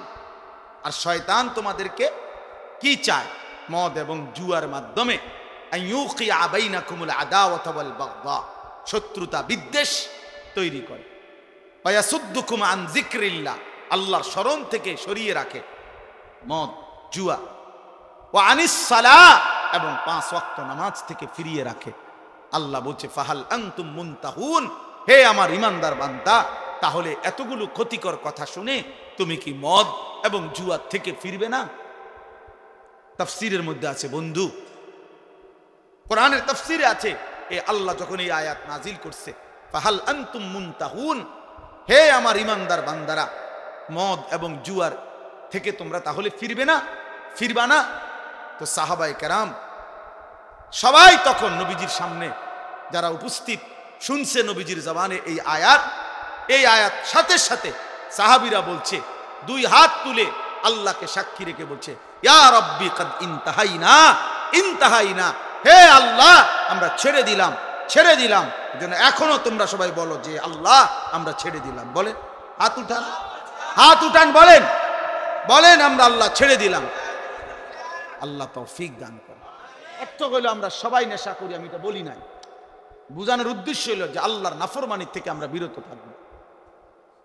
একক ব্যক্তিকে তো দাঁড়া করানো লজ্জার বিষয়, এজন্য সবাই মিলে হাত তুলব। নির্দিষ্ট একজনকে চিহ্নিত করা, এটা তো তার জন্য আত্মমর্যাদার বিষয়। আল্লাহ বুঝার তৌফিক দান করে। প্রিয় ভাই আমার, বাপ আমার, আমাদের এটা উচিত, আমাদের এটা উচিত। কোরআন শরীফে আছে হযরত মুসা আলাইহিস সালাম এবং ওনার ভাই হারুন আলাইহিস সালাম, ওনারা 2 জনই নবী ছিলেন এবং 2 জনকে আল্লাহ তাআলা একসাথে নবী বানাইছে। এই 2 জনকেই আল্লাহ বলছেন ফেরাউনের কাছে আমার দ্বীনের দাওয়াত, কালেমার দাওয়াত নিয়ে যাও। তো এটা যে বলছে, এইখানে আল্লাহ একটা কথা বলছে ওনাগরে, ইদহাবা ইলা ফিরআউন, তোমরা 2 জন ফেরাউনের কাছে যাও, ওয়ালা তানিয়া ফি যিকরি। এইটার অর্থ হলো সাবধান, শুনে রাখো, নবীদেরকে বলতেছে আমি আল্লাহর স্মরণ, আমার জিকির করতে অলসতা করো না, অলসতা করবা না আমার স্মরণে, আমার ইবাদত। অর্থাৎ 1 বার বলছি, 2 বার বলছি, 10 বার বলছি, 50 বার বলছি, শুনে না, হ্যাঁ আর হইতো না, আরে বাদ দাও তার কথা, অসিব্য, এটা হইতো না। না, আল্লাহ বলছে সাবধান, এইটা বলা যাবে না, কোন রকমের অলসতা করা যাবে না, অলসতা করা যাবে, বরং বলতেই থাকো বলতেই থাকো বলতেই থাকো, আল্লাহর বান্দাকে বলতেই থাকো বলতেই থাকো। এই জন্য দোস্ত, অলসতা, অবহেলা অনেক বড় অভিশাপ। কোরআনুল কারীমে আছে আল্লাহ তাআলা আমাদের নবী সাল্লাল্লাহু আলাইহি ওয়াসাল্লামকে বলছেন, নবীজিকে বলছেন সরাসরি, ওয়ালা তাকুম মিনাল গাফিলিন, প্রিয় বন্ধু আমার, আপনি গাফিলদের অন্তর্ভুক্ত হবেন না। এইমাত্র মাওলানা বলতেছিল এই আয়াত যে আল্লাহ তাআলা বলছে 3 শ্রেণীর মানুষকে অনুসরণ করবেন না। আমি এই ওযু করতে করতে কদ্দুর শুনছি, আমার এটা তবিয়ত, আলহামদুলিল্লাহ, চেষ্টা করি যে তোমার লোক কথাও কইছি, হে কি কইছে এটাও শুনছি। সেইটা বলছে এখন, ওয়ালা তুতি' মান আগফালনা কলবাহু আন যিকরিনা ওয়াত্তাবা হাওয়াহু ওয়া কানা আমরুহু ফুরুতা। সূরা কাহফের আয়াত। আল্লাহ তাআলা বলেন, হে নবী, 3টি বদ অভ্যাস যার, আপনি তার অনুসরণ করবেন না, তার সাথে চলবেন না, তার সঙ্গী হবেন না, এই ফালতু লোক। 1 নাম্বার হলো যার অন্তর আমি আল্লাহর স্মরণ থেকে গাফেল।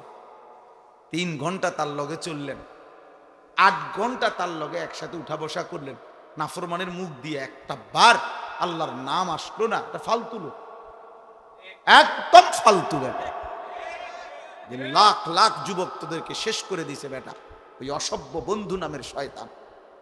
10 ঘন্টা যেই নাফরমানের সাথে চলার পরেও ওই হাইওয়ানের মুখ দিয়ে একটা বার আল্লাহর নাম বের। এরই মাঝে জোহরের আজান চলে গেছে, আসরের আজান চলে গেছে, মাগরিবের আজান হয়ে গেছে, এশার আজান হয়ে গেছে। বেঈমান একটাবার বলেও না, কিরে তুইও মুসলমান আমিও মুসলমান, নামাজ পড়তি না? এত বড় অসভ্যের সাথে চলতে নাই, এত বড় অসভ্যের সাথে চলতে নাই। যার অন্তর আল্লাহর স্মরণ থেকে গাফেল, যার কলিজায় আল্লাহর স্মরণ আছে, তার জবান দিয়া এমনিতেই আল্লাহর নাম বলে। আমাদের খতিব সাহেব বর্তমান জাতীয় মসজিদ বাইতুল মুকাররমের যিনি খতিব, সারা পৃথিবী বিখ্যাত আলেম। ওই আমরা তো যারা ওয়াইজ বক্তা, তারা তো মানছে এগুলার রেডিমেড টাইটেল বানায়, আন্তর্জাতিক খ্যাতি সম্পন্ন মুফাসসিরে কোরআন, যমুনা ব্রিজ, তারপরে ভৈরবের ফুল, সিমেন্টের বস্তা। কইতে কইতে হুজুর কই, বক্তা কই, টাইটেল কই, হ্যাঁ পুরে এলাইছে আর সোজা কথা। এগুলো অধিকাংশই ধোঁকা, কিন্তু উনি বাস্তবিক অর্থেই পৃথিবী বিখ্যাত আলেম। আমার বাংলাদেশ ওনাকে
ফাআম্মা মান উতিয়া কিতাবাহু বিয়ামিনি, যার আমলনামা হাসরের ময়দানে আল্লাহ বলে ডান হাতে দেওয়া হবে, সে একটা চিৎকার দিয়া নিজের পরিবার, আত্মীয় স্বজন, পরিচিত জনদের সামনে নিজের আমলনামাটা দেখাবে। দেখায় বলবে, হা উমুকরাউ কিতাবিয়া, এই দেখো দেখো, পড়ো আমার নাম, আমার আমলনামা পড়ে দেখো, আমার নাম উঠছে জান্নাতীদের তালিকায়। ইকরাউ কিতাবিয়া, পড়ো তোমরা আমার আমলনামা, দেখো তো আমার নাম উঠছে কিসে। তাইলে দোস্ত, দুনিয়া পরীক্ষার ঘর। কাপুরুষ হেরে যায়, মুজাহিদ হারে না, মোমেন হারে না, কাপুরুষ হেরে যায়। এই সামান্য নারীর কাছে হেরে গেলা ছেলেরা, একটা 12,000 টাকার মোবাইলের কাছে হেরে গেলা, একটা 14,000 টাকার মোবাইলের অস্থির ছবির কাছে হেরে গেল। কোথাকার কোন নারী, যার চিনো না, শুনো না, তার কোনো চরিত্র নাই, আখলাক নাই, তার কোনো ইজ্জত নাই, আব্রু নাই। নর্তকীর আবার ইজ্জত কি, সম্মান কি? তো বেহায়া, বেপর্দা, অসভ্য নারী, তাকে দেখে দেখে সুস্থ সবল একটা সুন্দর জীবন যে যুবক নষ্ট করে দেয়, তোর চাইতে বড় আহাম্মক আর কে হইতে পারে না? বেউকুফ, কি দেখে নষ্ট করলি নিজের? একটা বাজে, নোংরা, একটা দুশ্চরিত্রা নারীকে দেখে দেখে, যে নারী সারা পৃথিবীর জন্য নিজের ছবি ছেড়ে দিছে, এর কোনো লজ্জা শরম আছে কিছু? তাহলে এর চাইতে নিকৃষ্ট, অসভ্য আর কেউ হইতে পারে? এটা কি পরিমাণ বেহায়া, যে সারা পৃথিবীর জন্য নিজেরে ছেড়ে দিছে। দেখো সারা পৃথিবীবাসী, দেখো আমার, দেখো আমার। পৃথিবীতে কোনো যুগেই, কোনো কালেই অসভ্যতা, বেহায়াপনা, অশ্লীলতা কোনো কালেই কারো কারো কাছে, কোনো ধর্মাবলম্বীদের কাছেই পছন্দনীয় না, পছন্দনীয় না। আফসোসের বিষয়। এই জন্য বাপ আমার, বন্ধু আমার, আমরা প্রত্যেকেই মনের চাহিদার বিরোধিতা করে আল্লাহর কোরআন এবং রাসূলের সুন্নাহ মতো চললে আমাদের আখিরাত নিশ্চিত। ইসলাহি মাহফিলের মূল ফিকির এটা, মনের চাহিদার বিরুদ্ধাচরণ। আমরা কিতাবের মধ্যে পড়ছি, মানুষের মনের চাহিদা দুধ খাওয়া বাচ্চার মতো, বুঝুন, যে বাচ্চা দুধ খায় ওর মতো এই মনের চাহিদা মানুষ। মানে কি? মানে হইল, উনি আছে সুন্দর ব্যাখ্যা, যেই বাচ্চা দুধ খায়, এই বাচ্চার নিয়ম হইল 2 বছর পূর্ণ হইলে মারা বহুত জোর কইরা দুধ ছাড়া। বুঝেন নাই? এ জীবনেও নিজের থেকে নিজে আমনে হেরে যদি কোরআন শরীফের আয়াত ফিরে কোন যে বাবা লিখছে কোরআনে 2 বছর পরে দুধ ছেড়ে দাও, এতে ছাড়বে না, এতে দুধ খাইতে চাইবে। মায়ের বুকের দুধ সে ছাড়তে চায় না, তারে জোর করে মহিলারা, প্রত্যেক মহিলারা, যে সমস্ত মায়েরা বাচ্চাকে দুধ খাওয়ায়, 2 বছর পূর্ণ হলে মায়েরা অনেক কষ্ট কইরা থাপড়াইয়া, মায়েরা ফিরাইয়া কান্দে, ঘন্টার পর ঘন্টা বাচ্চা কান্দে, কিন্তু এরপরও তারে দুধ ছাড়ায়। মানে এইটা মা যদি কষ্ট করে দুধ না ছাড়ায়, তাতে তারে যদি ছেড়ে দেয় এমনি এটার উপরে যে নিজে নিজে ছেড়ে দিব, তাইলে এতে দুধ খাওয়া ছাড়বে না, আরো বড় হইলেও ছাড়বে, মায়ের বুকের দুধ ছাড়বে না। তো এইটারে বলে আর কি বুজুর্গরা, যে মানুষের মনের চাহিদাটাও এই দুধের বাচ্চার মতো। অর্থাৎ জোর করে যদি আপনি মনের চাহিদা না সারান, তা আপনি যদি ছাইরা দেন, তো এই মনের চাহিদা আপনারে জাহান্নামে নিয়া তারপরে থামবে, জাহান্নামে পৌঁছাইয়া যাও। নফস তোমারে জাহান্নামে পৌঁছাই দিবে দোস্ত। একজন নারী দেখে তুমি থেমে যাবে না, না, এবার দেখতেই থাকবা, দেখতেই থাকবা, দেখতেই। এই জন্য নেশাখোর, মদখোর যারা, গোটা সাগর যদি মদ বানায়া দেয় হারাম খোরের, এরপরও তৃপ্তি হয় না। দেখেন যারা মদখোর, নেশাখোর, গাঁজাখোর, ফুট্টাখোর, বাবাখোর, ডাইলখোর, হারামখোর, এগুলো লানত তার উপরে। আল্লাহ রাসূল বলছে মুদমিনু খামরিন, যে নেশাখোর তার জন্য জান্নাত হারাম, হারাম, তার জন্য জান্নাত হারাম। নবীজি বলছে শবে বরাতের রাতে, যে রাতে আল্লাহ তাআলা কোটি কোটি বান্দাকে মাফ করে দেয়, সেই পবিত্র বরকতময় রাতেও এই নেশাখোরকে আল্লাহ মাফ করে না, মাফ করে। জন্য যুবক, এক ফোঁটা নেশার সাথে যদি কারো সম্পর্ক থাকে, রহম করো নিজের উপরে, ছেড়ে দাও। বলে 1-2 ফোঁটায় কিচ্ছু হবে না, না খোদার কসম, 1 ফোঁটাও হারাম। কুল্লু মা আসকারা ফাকালিলুহু ওয়া কাসীরুহু হারাম। নবীজি সাল্লাল্লাহু আলাইহি সাল্লামের হাদিস, যা নেশা তৈরি করে তা সামান্য হারাম, বেশিও হারাম। পেশাবের 1 ফোঁটা খেয়ে দেখো, পায়খানার 1 ফোঁটা, এক সামান্য পায়খানা খেয়ে দাও, সামান্যই তো এটা।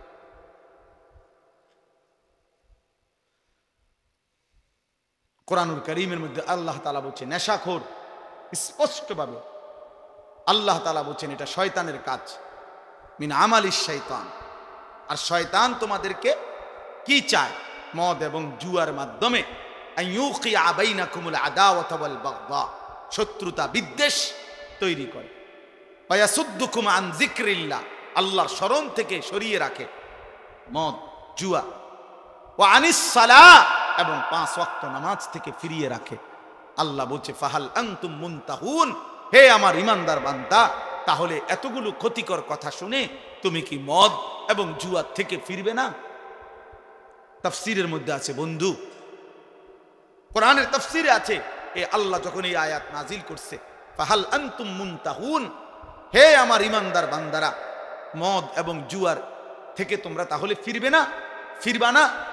তো সাহাবায়ে কেরাম সবাই তখন নবীজির সামনে যারা উপস্থিত শুনছে নবীজির জবানে এই আয়াত, সাথে সাথে সাহাবীরা বলছে, 2 হাত তুলে আল্লাহকে সাক্ষী রেখে বলছে, ইয়া রাব্বি কাদ ইনতাহাইনা, হে আল্লাহ আমরা ছেড়ে দিলাম। এজন্য এখনো তোমরা সবাই বলো যে আল্লাহ আমরা ছেড়ে দিলাম। বলেন, হাত উঠান, বলেন আমরা আল্লাহ ছেড়ে দিলাম। আল্লাহ তৌফিক দান করে। অর্থ হলো আমরা সবাই নেশা করি, আমি এটা বলি নাই। বুঝানোর উদ্দেশ্য হলো যে আল্লাহর নাফরমানি থেকে আমরা বিরত থাকবো। একক ব্যক্তিকে তো দাঁড়া করানো লজ্জার বিষয়, এজন্য সবাই মিলে হাত তুলব। নির্দিষ্ট একদিন একজনকে চিহ্নিত করা, এটা তো তার জন্য আত্মমর্যাদার বিষয়। আল্লাহ বুঝার তৌফিক দান করেন। প্রিয় ভাই আমার, বাপ আমার, আমাদের এটা উচিত।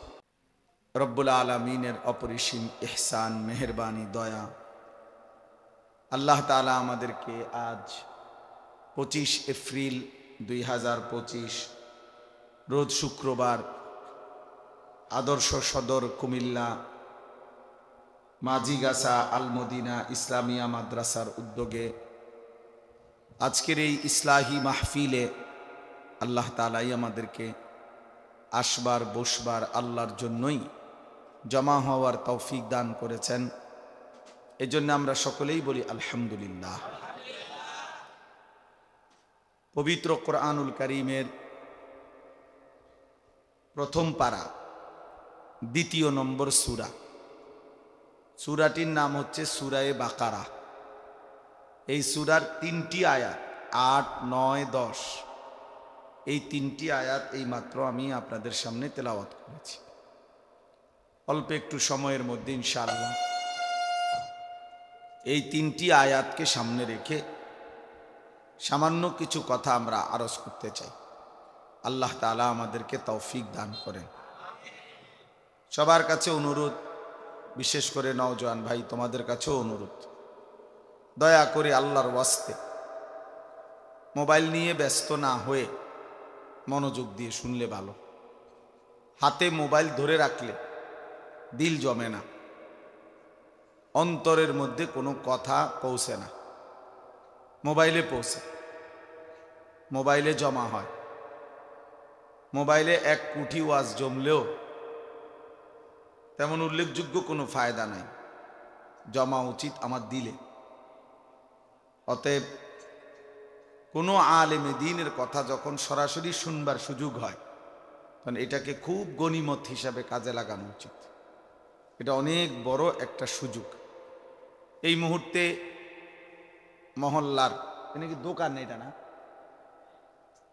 থাক কথা কোক ভাই, ওনার কথা বাকি রয়েছে, বলুক, অসুবিধা নেই, ঠিক আছে ভাই।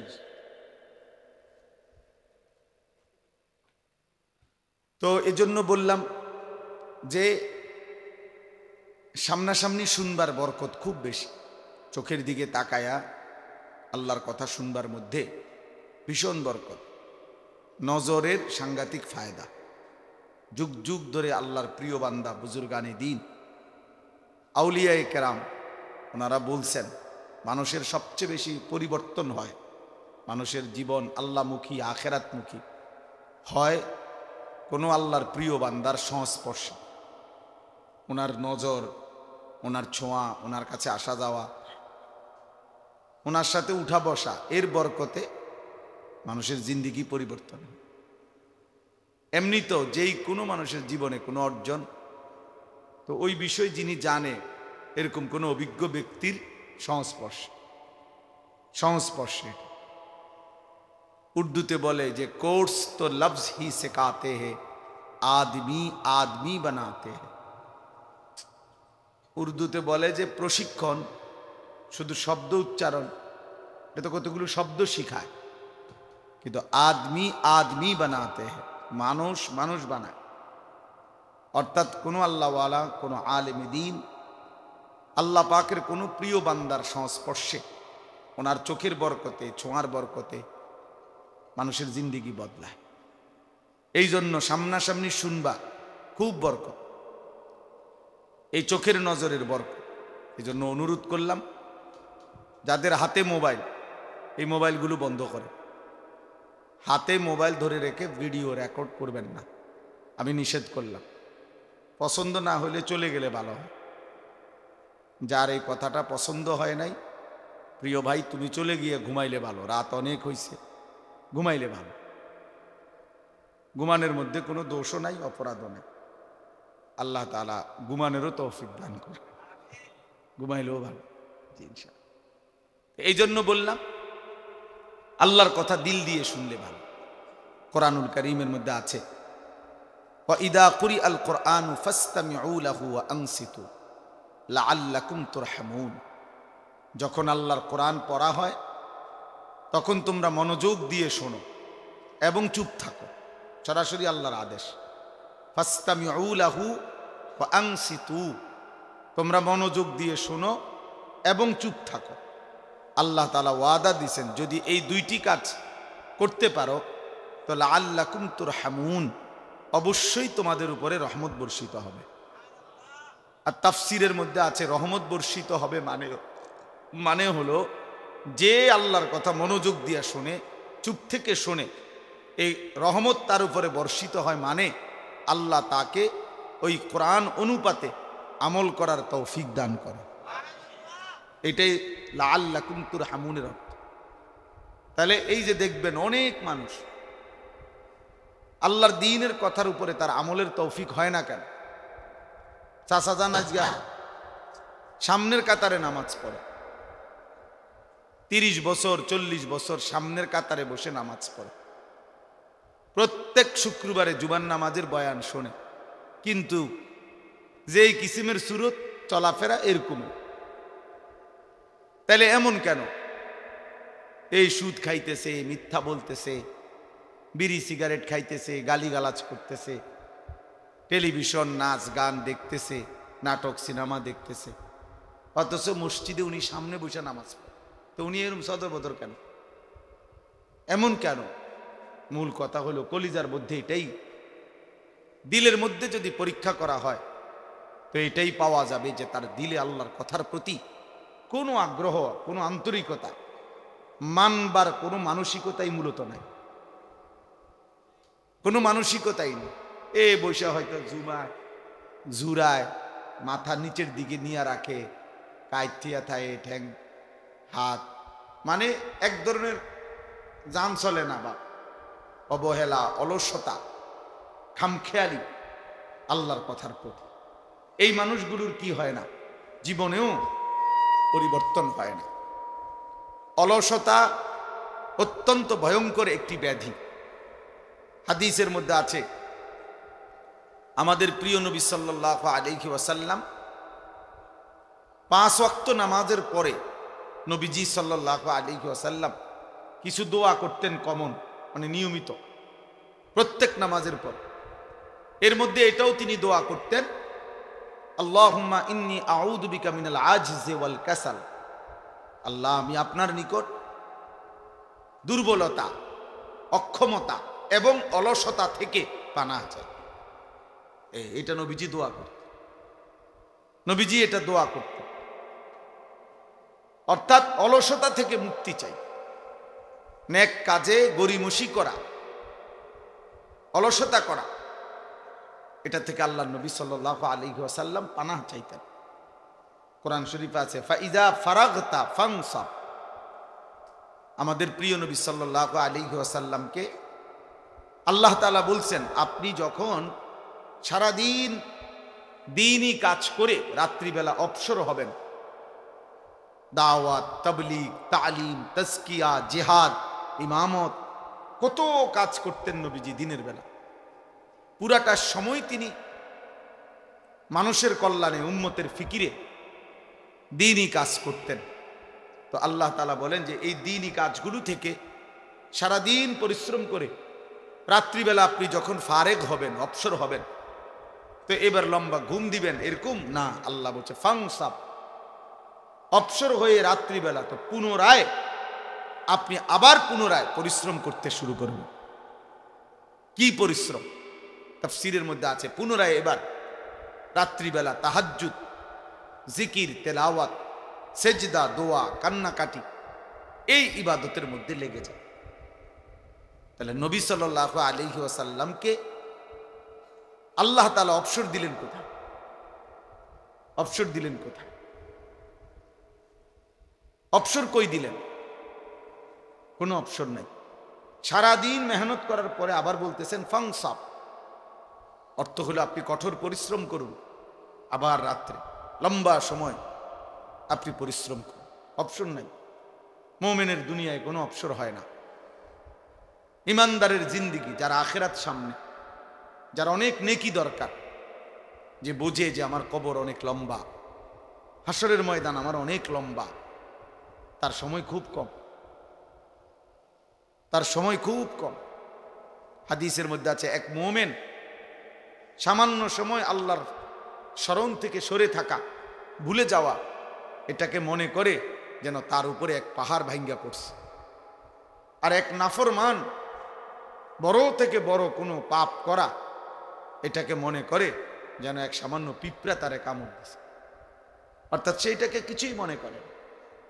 কিন্তু এক ইমানদার সামান্য একটু ভুলকেও অনেক বড় কিছু মনে করে, অনেক বড় মুসিবত মনে করে। এই জন্য প্রিয় ভাই, বাবা, আমার জন্য, আপনার জন্য এটা একটা জরুরি বিষয়। ইবাদতে অলসতা, এই মন চায় না, ভাল লাগে না, আচ্ছা জান না আইতে আছে, আচ্ছা করবো আর কি, আচ্ছা সময় আছে তো, এরকম শুরু করছেন।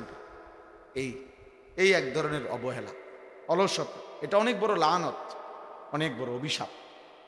কর্মের উদ্দীপনা না থাকা, মেহনতের একটা জজবা না থাকা, হৃদয়ের মধ্যে কোনো আখিরাতের প্রেরণা না থাকা, এটা লানত।